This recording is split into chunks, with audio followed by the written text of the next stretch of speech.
you feel different. There's a reason you feel like you need to concentrate on 15 different things at the same time. The reason may be good, it may be bad, it may be you're trying to avoid something else, it may be whatever that thing is. You know all about it.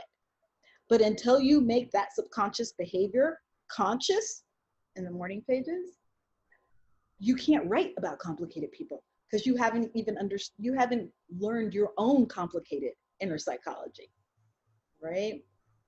I always go back to Moon for the Misbegotten. So all of Anil's family were alcoholics, essentially. If you want to know why a person's broken dreams drive them to alcohol, you need to watch Moon for the Misbegotten. It must be 12 pages. There's a 12-page monologue of his brother completely drunk talking. But I understand everything about faded dreams, why he's an angry, drunk, young white man in the South. I get it. I get how he was thwarted. I get the societal restrictions of the South. I understand so much from that. I then understand the entire play and all the people around it because they're all trying to live up to these strictures. And it's because the experience in that monologue is so specific. O'Neill understands why every single person in his family drinks. He understands why they're depressed. He understands why they're bipolar. He understands it. He's gone in deep. He's clearly fleshed it out for himself, right? And so he puts his experience in the mouths of his characters very specifically. It's this period of time in this city, this economic bracket, this street. It's very specific. That's why I leave the theater understanding the human condition, because it's specific. It's specific, and it has made the subconscious conscious. That's why his writing is so compelling. It doesn't stay on the surface. That's what the morning pages are about. It's about your subconscious that you never articulate. Now, I don't want you to be like, become filterless like me, because that's not healthy. But the morning pages, got me to articulate all these things that I wasn't dealing with or saying or confronting. And because confronting them in real life, saying your subconscious thoughts out loud in real life could get you killed, right? So I would put it in the morning pages, and then later on, those things that I didn't want to say in real life, I could put them in the mouths of characters. That's what all great writers do. They put that outrageous shit. They put what needs to be said on the page that isn't being said. Or unless you're like Quentin Tarantino, in which everybody just works out the most fucked up, confused part of their subconscious with no resolution, clarity, or perspective. They're just like, I am this fucked up, but I just want to drink for 14 days and die in Vegas. But here's what I'm going to do while I'm doing that. I'm going to get some swords.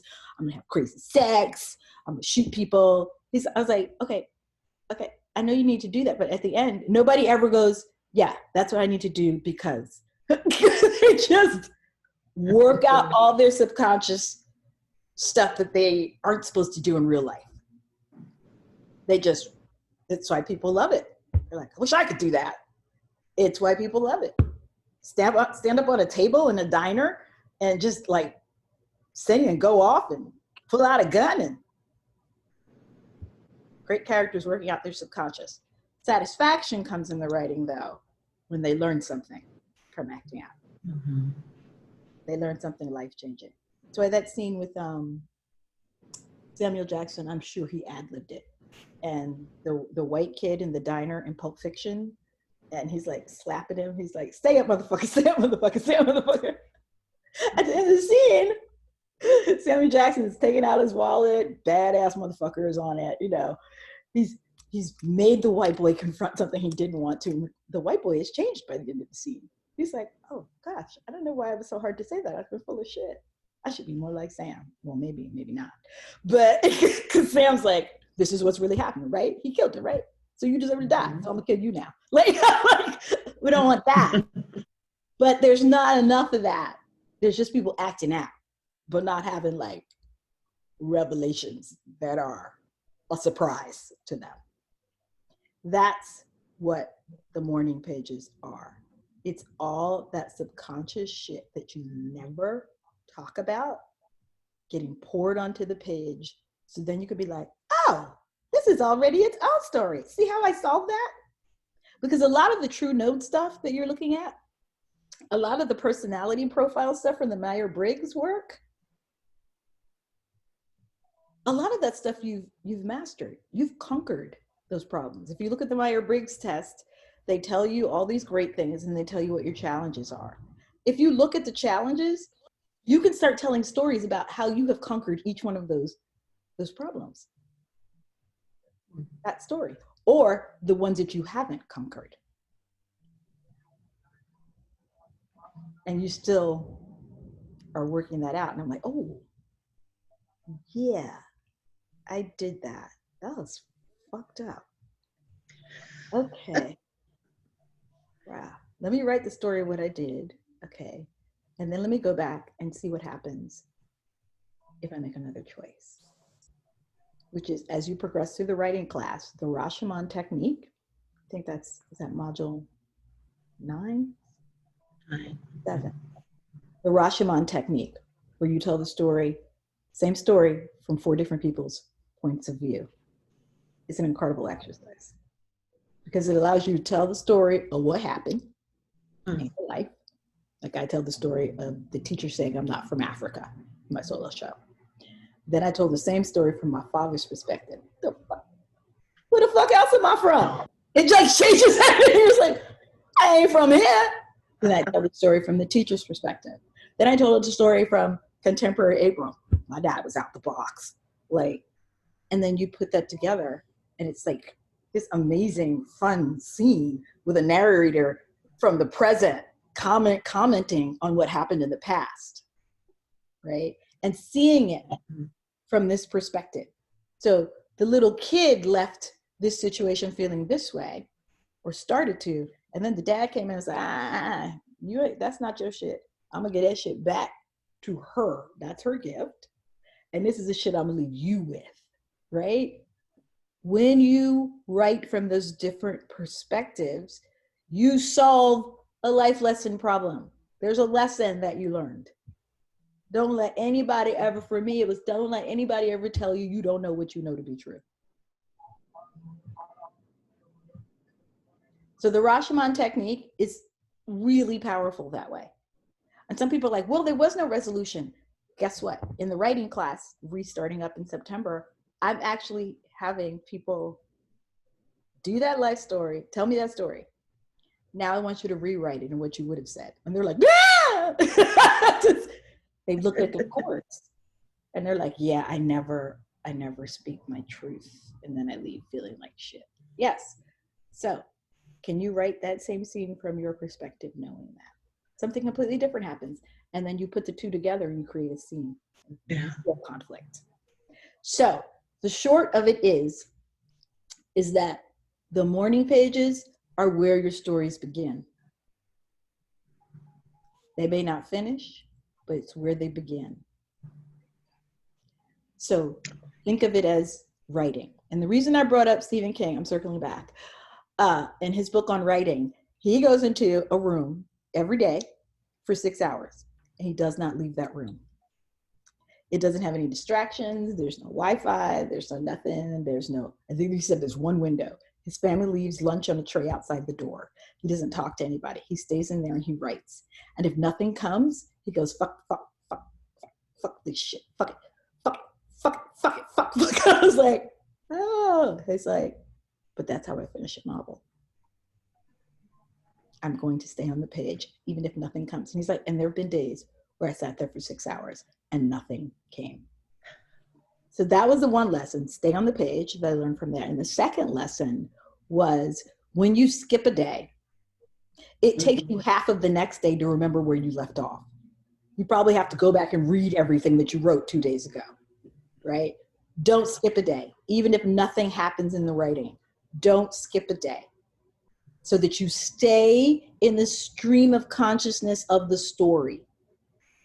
When you go a long time without reading it, it's like when I've developed plays and residencies, and people are like, I'm just going to work on this section. I was like, no, after a reading, I get a rewrite. I rewrite the whole play. I start at the beginning, take the notes. I rewrite the whole play because then I'm in the flow of the story.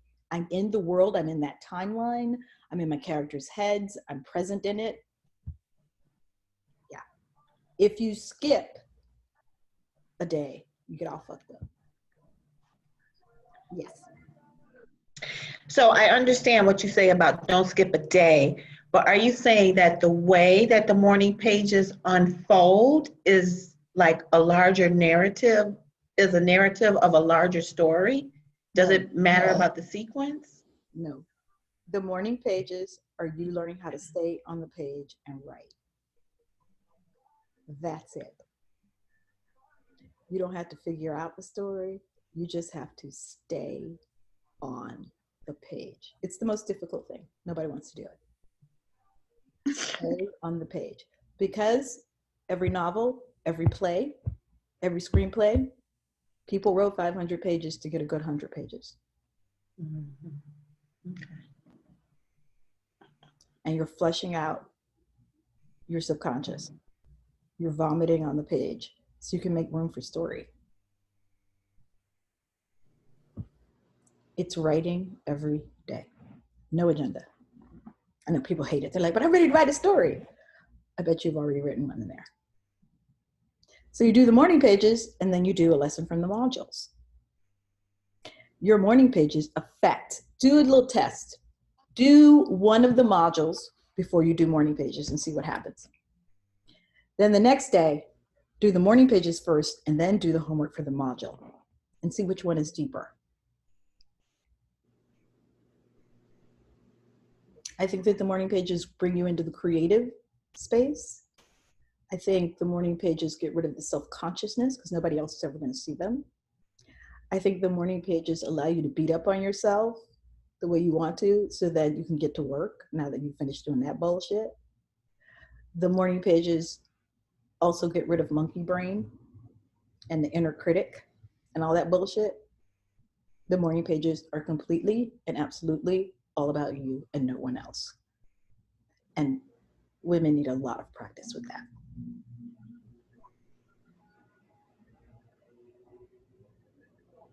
Does that make sense? Yes. Barbara, Thank you. You're welcome. Did you sort out the issue with the you're doing your chart? No, I'm still trying to get my time, but I did what you said, the general thing, and so I am Taurus and Scorpio. For what? For the first module, which is the North Node, my North Node is Taurus, and the opposite is Scorpio. Oh, I'm so sorry.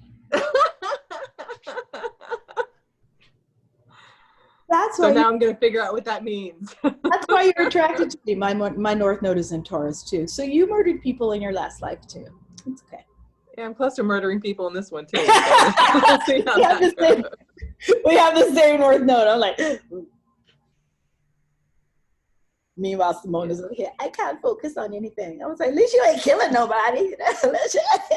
Just organize your paper. Last night, I was up until 6 in the morning. I almost killed somebody last night, but I don't know. These heavy personalities. Yes. So, any other questions? Katie, you still have questions? Oh, yeah. No, I mean, you answered my questions with talking about that. My question was pretty much the same as Cassie's. Okay. With I have a question. I know you do.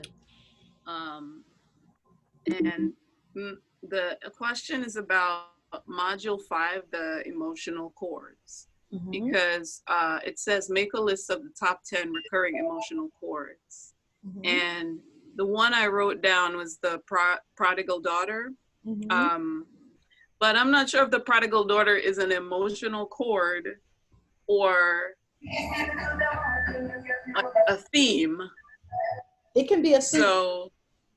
It can be right. You don't have to have the exact perfect language. But okay. listing what you know to be true at this point is the first step towards getting the full language. So right now it's what keeps coming up in the pages. What keeps coming up in the pages, my morning pages, is very similar to what came up in my True Node. What's similar in my morning pages, my True Node, my personality chart, and the stories that I've told. What is the common thread? That's all. Yes. You don't have to get it right. You don't Yeah. have to get it perfect. But once you start writing down what the threads are and you put that information together, it's like doing the first 4 modules and then doing a summation of what you learned from them. It starts to make the next step clearer and clearer and clearer. So Yeah. don't get it right, get it true. Okay, thank you. Yeah, it's funny. It's like the same thing I've been doing my whole life, or writing about my whole life.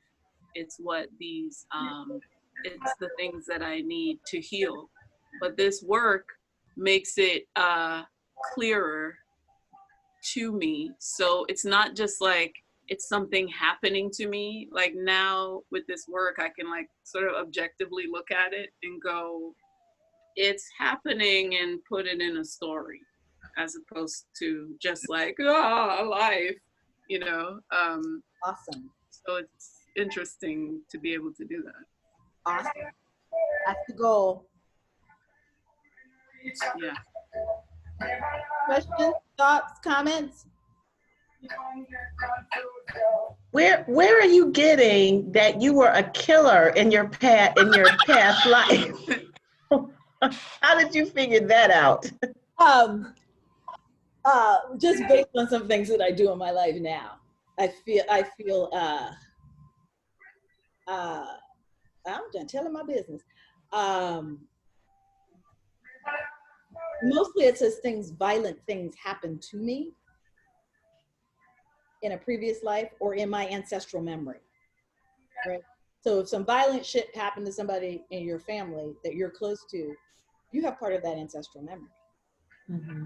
They helped raise you. So their fears, they embedded in you their fears, right? So as I looked at some of those patterns of behavior, I realized that some of the things I do in my own life are a response to that. So because there was violence, my response are equally violent.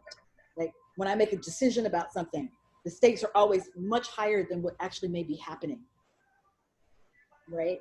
Because I'm accustomed to, oh my God, if the electricity, so if somebody doesn't have any money, the electricity might be cut off. I'm accustomed to electricity being cut off and then somebody breaking in the house and raping and killing.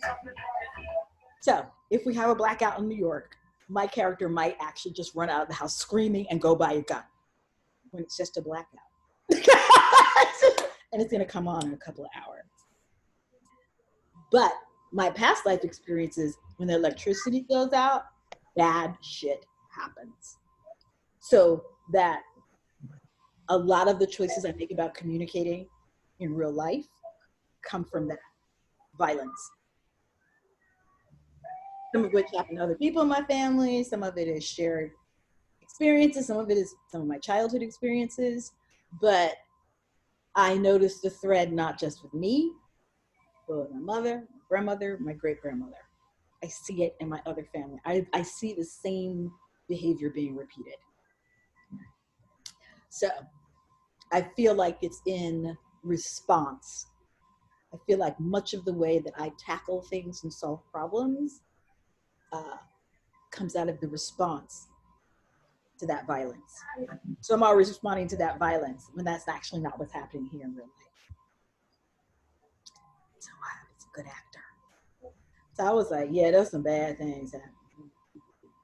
The people are like, you're always like, you come in and destroy. It's like we had a little spat and then you dropped an atomic bomb. It's never, like my response is never, oh, that's a little problem. It's like, no, I must crush it. And then you come in and you crush it. And you're like, dude, it was really not that deep. I was like, oh, okay. So if I go to church with you, that doesn't mean that I'm joining a cult. No, we're just going to church. Oh, okay. My past life experience is if you go to church, you have to join that church and it's a cult and they tell you what to do all the time. life experience, really heightened. Like, that was my association. Church is cult. And then I had to be like, okay, that's past life experience. Church may not be cult, but I'm still responding in church like it is. So there's violence in my emotional responses that I'm learning to deal with. So murdering somebody, there's lots of ways to murder somebody. I call it dropping the darkness. An inherited thing in my family that people know how to do, especially the women. They know how to walk into a room and drop the darkness. And all of a sudden the molecules in the air change. Everybody's feeling anxious and depressed. And now she's in control. I call it dropping the darkness. I'm very aware of it. Very aware of it. On the other side of that, brilliant storytellers that can captivate the whole room. That's why when I look at stand-up comics who are really good, I was like, ooh, they got a lot of self-contempt. That's why they became stand-up comics, because they know how to change the energy in the room. That's a form of violence. And when I did it, particularly in college, I did it a lot. It hurt and destroyed people. I consider that a murder. When you know you have this overwhelming thing about your personality that makes you feel powerful over other people and pushes them away, that's a form of violence to me. That's a form of murdering. And, you know, those people come back later and tell you, you know, you did this in my life. And it was like, a lot of people tell me, oh, you did this and it changed my life. There's a whole other bunch of people who are like, I never got over that. And I was like, dude, grow up. And I'm like, oh, well, maybe I was a little harsh. I didn't mean to throw you in the trash can. I just meant to push you. I was like, I was a little terror. I was a terror. And always the smallest person out of everyone. Like the smallest person. All the women in my family are little tiny people who terrorize. They terrorize. You do not fuck with them. They level the playing field as soon as they walk in the room. That's what I mean by murder.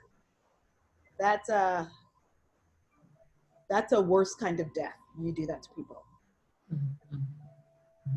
Your words. So yes, I'm very aware of that. And I write about characters wrestling with that. Because to not be aware that you do that is fucked up.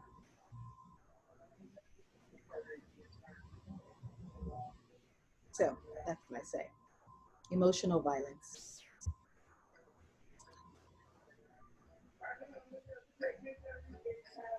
And now you're paying a murderer to teach you to write.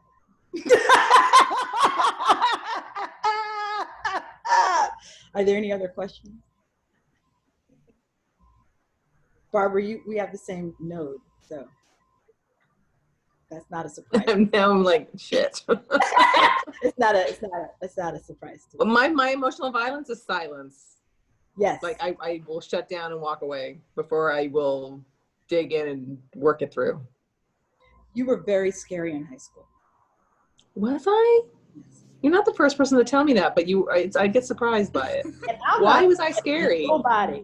First of all, you were like a Valkyrie. You were like this tall, blonde woman with a Sophia Loren body and totally not aware of it. And poor boys were like, you know, leaving the room to take care of themselves every time you walk by. You're like, what's wrong with him? Why is he Bullshit. First of all, this huge sensual in your body energy. And you would Really? Yes, and you would get silent when you walk. And so you're bigger than all of us, first of all. Yeah. You're like Physically, yeah. You're like blonde Sophia Loren. And you're like looking down on all the minions. What's your problem? And you're like, I feel so small today. I think I should be hostile with you because I feel small next to you. Yes. You were clear, and you would be like, I'm not gonna bother to argue with, you know, that little pettiness you're doing right now. And then when you would speak, it would be like on the money. be like, oh, that's sort of petty. Really? Oh my God! You were like razor sharp clear. You're like, I have dealt with so much bullshit in my life. This little shit you're doing. That's true. I have gone through the valley, baby. Yeah, that's how I was like, she's scary. Like, I'm scary. Clear. That's funny because you're not the first person to say that. You remember Mark Dacey? Unfortunately, yes. I'm sorry. Man has an envelope full of $2 bills. What kind of personality has an envelope from the bank filled with $2 bills? What is that about? He's probably Jamaican and preparing for the apocalypse and buries things in his backyard and then has various denominations of money and gold hidden behind a 1972 TV in his kitchen that doesn't work. And everybody's like, why don't you get rid of that? Because the apocalypse is going to come at any time and he wants to be prepared. So he has money in various denominations that are going to become rare that he can trade for goods and supplies. Notice I said this to you with a straight face because it's true. That's why he has an envelope of $2 bills, because they're going to become valuable. Because haven't you already seen we're running out of coins? Okay, so America is about to fall apart. West Indian people are always prepared. There's extra killed animals in the frozen freezer in the garage. Mm-hmm. The world coming to an end is standard, because the world is always coming to an end, particularly in Jamaican culture. Bahamian culture is like, well, it's going to get bad, but Jamaicans, it's like, it's going to be over. Okay, it's going to be over. Pretty much. And everybody's going to blame me. So let me just get stocked up and prepared, get my machete, get my guns, have a little thing in the backyard where we can go hang out, where they put a bunker, when they go burn down the buildings, okay, and the earthquake comes, and then global warming is going to hit a heat wave. I already got a well that I'm like irrigating so I can still well from other, but listen, because Jamaicans, it's always the worst thing that could happen ever. it's the worst. It's the worst. So you're preparing against the worst. And $2 bills are going to be rarer than anything else. That and gold. And if he gets all the $2 bills, they didn't make that many. He could be a rich, rich, rich man. Yes. I'm telling you about $2 millionaire. Yeah, it's a way of thinking. I have family with things buried next to the dead husbands and wives. Like in my Caribbean family, my grandfather lived on the family land and everybody was buried behind the house. They got little tombstones and stuff. I was like, the garden is out there too. I'm kind of feeling a way about that. I looked at them and they were like, why are you such a little white girl? I was like, this is in Nassau. They're like, why are you such a little white girl? I was like, our great aunt is out there and they were eating like sweet potato and stuff from there. And they were like, she nourished the land. but okay. It's dark. I used to go out there and play on a tombstone and stuff. I was like, this is very dark. It's very dark. I was like, in many ways, Caribbean people, if you go home, live the same way they did when they were in slavery. Still got outdoor kitchen, still got a well, still bury people on their land, because they're like, well, we couldn't bury Indian and brown and Conky people in the white graveyard, so we buried them in the backyard. I was like, but we can be in the white graveyard now. Oh my God, Daddy was like, well, why you be there with them? I was like, we fine back here. Why you want to be there with them? I was like, because slavery is over. What I got to do with that? You're like, it's over. You don't need to kill the pig and put him in the ground for 3 days to get tender and smoking. You can go to the grocery store. It's just another, like right now, I talked to my West Indian family. They're just stocking up on goods and sending things to people. My aunt sent a box of canned vegetables to my father. There are 50 cans of vegetables, just in case. I was like, how did they get here? So-and-so was taking a day cruise from Nassau. So I sent it by her in a suitcase. That's awesome. Yep. That's awesome. Things are going to Cuba. You know, you'd be at home. I was like, this grouper is really good. Where's it from? Your uncle brought it in from Havana today. But nobody can go to Havana. He brought it in from Havana today on the boat. He been going to the boat. He's like, it's not around down the road. I was like, but you're not supposed to go to Cuba. They don't stop. Look, listen. It got done. It's third world. They're like, Yeah. My dad was like, you know, they got a cure for lung cancer in Cuba. He's like, yeah. He's like, so we're going to get some of them syringes, you know, if something go wrong. I was like, how you going to get it out of Cuba? You go to Cuba? Man, look, they give you the shot. He's like, but that's it. They got Zoom. They can talk you through it. I was like, oh my God. I was like, you can't take illegal drugs out of the country. And people are like, that's how you got the Klonopin from Mexico. Why you can't get the cure for lung cancer from Cuba? I need to get off of here.